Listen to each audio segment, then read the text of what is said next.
I have yet to give a speech or have a meeting where somebody doesn't ask me the millennial question. What's the millennial question? Apparently, millennials as a generation, which is a group of people who were born approximately 1984 and after, are tough to manage. And they're accused of being entitled and narcissistic and self-interested, unfocused, lazy. But entitled is the big one. And because they confound leadership so much, what's happening is leaders are asking the millennials, what do you want? And millennials are saying, we want to work in a place with purpose, love that. We want to make an impact, whatever that means. We want free food and beanbags. And so somebody articulates some sort of purpose, there's lots of free food and there's beanbags, and yet for some reason they're still not happy. And that's because they're missing, there's a missing piece. What I've learned is that I can break it down into 4 pieces, right? There are four things, 4 characteristics.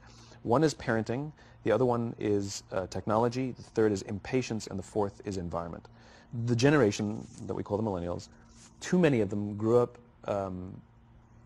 subject to, not my words, failed parenting strategies, where, for example, they were told that they were special all the time.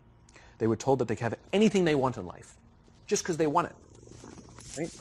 They were told, some of them got into honors classes, not because they deserved it, but because their parents complained. And some of them got A's, not because they earned them, but because the teachers didn't want to deal with the parents. Some kids got participation medals. You got a medal for coming in last, right? Which the science we know is pretty clear, which is it devalues the medal and the reward for those who actually work hard. And that actually makes the person who comes in last feel embarrassed because they know they didn't deserve it. So it actually makes them feel worse, right? So you take this group of people, and they graduate school, and they get a job, and they're thrust into the real world, and in an instant they find out they're not special, their moms can't get them a promotion, that you get nothing for coming in last, and by the way, you can't just have it because you want it, right? And in an instant, their entire self-image is shattered. And so you have an entire generation that's growing up with lower self-esteem than previous generations. The other problem, to compound it, is we're growing up in a Facebook, Instagram world. In other words, we're good at putting filters on things. We're good at showing people that life is amazing even though I'm depressed, right? And so everybody sounds tough, and everybody sounds like they got it all figured out. And the reality is there's very little toughness, and most people don't have it figured out. And so when the more senior people say, well, what should we do? They sound like, this is what you got to do. And they have no clue, right? So you have an entire generation growing up with lower self-esteem than previous generations, right? Through no fault of their own. Through no fault of their own, right? They were dealt a bad hand, right? Now let's add in technology. We know that engagement with social media and our cell phones releases a chemical called dopamine.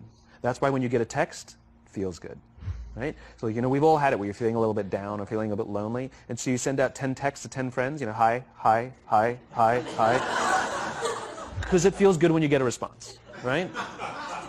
Right? It's why we count the likes. It's why we go back 10 times to see if my Instagram is growing slower. Did I do something wrong? Do they not like me anymore, right? The trauma for young kids to be unfriended, right? Because we know when you get a hit of dopamine, which feels good. It's why we like it. It's why we keep going back to it. Dopamine is the exact same chemical that makes us feel good when we smoke, when we drink, and when we gamble. In other words, it's highly, highly addictive. Right?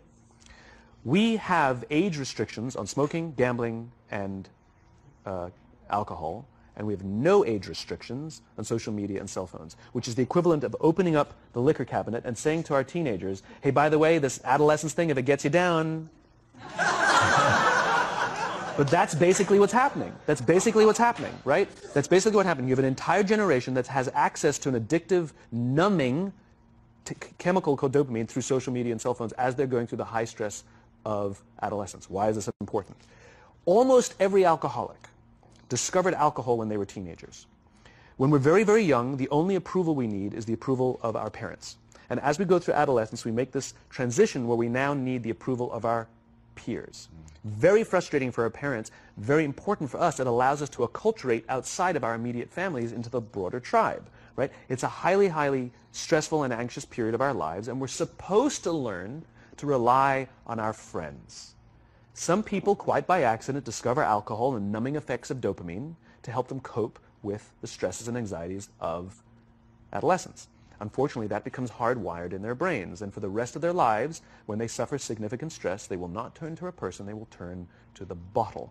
Social stress, financial stress, career stress, that's pretty much the primary reasons why an alcoholic drinks, right?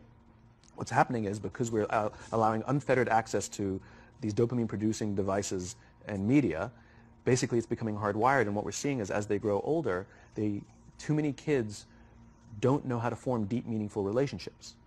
Their words, not mine. They will admit that many of their friendships are superficial. They will admit that their friends, that they don't count on their friends, they don't rely on their friends, they have fun with their friends, but they also know that their friends will cancel on them as something better comes along. Deep, meaningful relationships are not there because they never practice the skill set, and worse, they don't have the coping mechanisms to deal with stress. So when significant stress starts to show up in their lives, they're not turning to a person, they're turning to a device, they're turning to social media, they're turning to these things which offer temporary relief. We know, the science is clear, we know that people who spend more time on Facebook suffer higher rates of depression than people who spend less time on Facebook, right? These things balanced. Alcohol is not bad, too much alcohol is bad. Gambling is fun, too much gambling is dangerous, right? There's nothing wrong with social media and cell phones. It's the imbalance, right? If you're sitting at dinner with your friends and you're texting somebody who's not there, that's a problem. That's an addiction. If you're sitting in a meeting with people you're supposed to be listening to and speaking, and you put your phone on the table, face up or face down, I don't care, that sends a subconscious message to the room that you're just not that important to me right now, right? That's what happens. And the fact that you cannot put it away is because you are addicted, right? If you wake up and you check your phone before you say good morning to your girlfriend, boyfriend, or spouse, you have an addiction. And like all addiction, in time, it'll destroy relationships, it'll cost time, and it'll cost money, and it'll make your life worse, right? So you have a generation growing up with lower self-esteem that doesn't have the coping mechanisms to deal with stress, right? Now you add in the sense of impatience, right? They've grown up in a world of instant gratification. You want to buy something, you go on Amazon, it arrives the next day. You want to watch a movie? Log on and watch a movie. You don't check movie times. You want to watch a TV show? Binge. You don't even have to wait week to week to week, right? I know people who skip seasons just so they can binge at the end of the season, right? Instant gratification. You want to go on a date? You don't even have to learn how to be like, hey. You don't even have to learn and practice that skill. You don't have to be the uncomfortable one who says yes when you mean no and says no when you mean no and yes when you... You don't have to swipe right. Bang, I'm a stud. Right? You don't have to learn the social coping mechanisms, right? Everything you want, you can have instantaneously. Everything you want, instant gratification. Except job satisfaction and strength of relationships, there ain't no app for that. They are slow, meandering, uncomfortable, messy processes. And so I keep meeting these wonderful, fantastic, idealistic, hardworking, smart kids. They've just graduated school. They're in their entry-level job. I sit down with them and I go, how's it going? They go, I think I'm going to quit. I'm like, why? They're like, I'm not making an impact. I'm like, you've been here 8 months. You know? It's as if they're standing at the foot of a mountain, and they have this abstract concept called impact that they want to have in the world, which is the summit. What they don't see is the mountain. I don't care if you go up the mountain quickly or slowly, but there's still a mountain. And so what this young generation needs to learn is patience. That some things that really, really matter, like love, or job fulfillment, joy, love of life, self-confidence, a skill set, any of these things, all of these things take time. Sometimes you can expedite pieces of it, but the overall journey is arduous and long and difficult. And if you don't ask for help and learn that skill set, you will fall off the mountain, or you will, the worst case scenario, and we're already seeing it, the worst case scenario is we're seeing an increase in suicide rates, we're seeing an increase in this generation, we're seeing an increase in accidental deaths due to drug overdoses, we're seeing more and more kids drop out of school or take leaves of absence due to depression. Unheard of. These are all, this is really bad. The best case scenario, those are all bad cases, right? The best case scenario is you'll have an entire population growing up and going through life and just never really finding joy.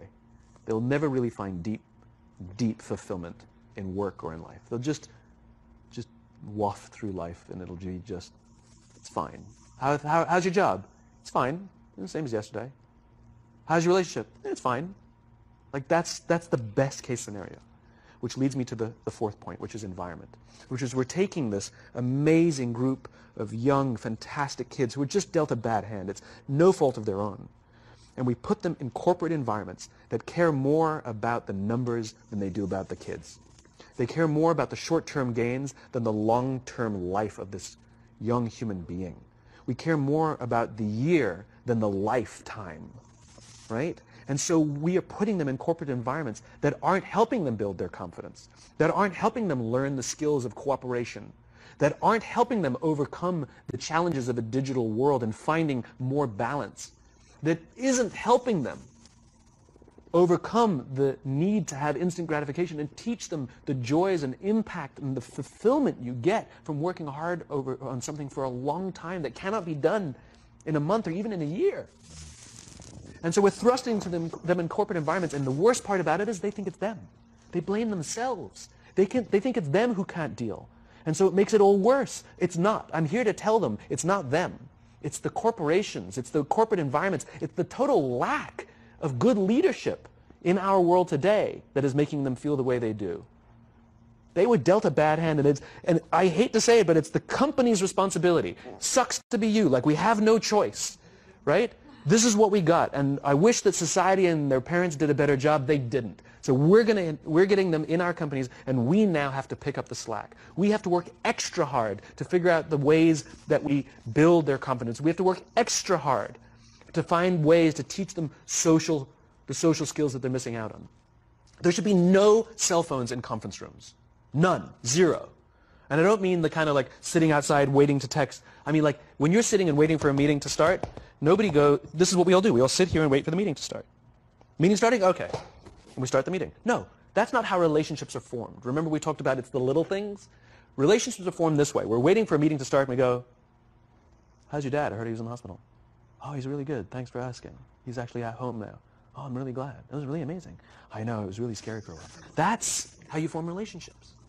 Hey, did you ever get that report done? Oh my God, no, I didn't. I'll help you out. Can I help you out with that? Really?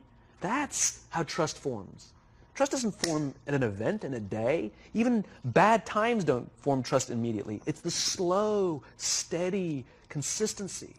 And we have to create mechanisms where we allow for those little innocuous interactions to happen. But when we allow cell phones in conference rooms, we just, okay, have the meeting.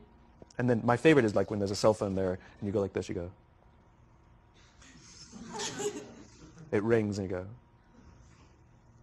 I'm not going to answer that. But Mr. Magnanimous, you know.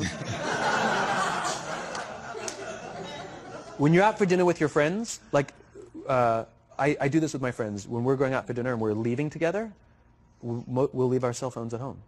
Who are we calling? Maybe one of us will bring a phone in case we need to call an Uber or take a picture of our meal. That goes without saying, come on. I mean, I'm an idealist, but I'm not insane. You know? Not a heathen. I mean, it looked really good. We'll take one phone. And so it's like an alcoholic. The reason you take the alcohol out of the house is because we cannot trust our willpower. We're just not strong enough. But when you remove the temptation, it actually makes it a lot easier. And so when you just say, don't check your phone, people literally will go like this. And somebody will go to the bathroom, and what's the first thing we do? Have the phone. Because I wouldn't want to look around the restaurant for a minute and a half, you know? But if you don't have the phone, you just kind of enjoy the world. And that's where ideas happen. The constant engagement is not where you have innovation and ideas. Ideas happen when our minds wander and we go, and you see something, I bet they could do that. That's called innovation, right? But we're taking away all those little moments, right? You should not, and none of us should charge our phones by our beds. We should be charging our phones in the living rooms, right? Remove the temptation. You wake up in the middle of the night because you can't sleep, you won't check your phone, which makes it worse. But if it's in the living room, it's relaxed, it's fine. But it's my alarm clock. buy an alarm clock. They cost $8, right? I'll buy you an alarm, right? But the point is we now, in industry, whether we like it or not, we don't get a choice. We now have a responsibility to make up the shortfall and to help this amazing, idealistic, fantastic generation build their confidence, learn patience, learn the social skills, find a better balance between life and technology.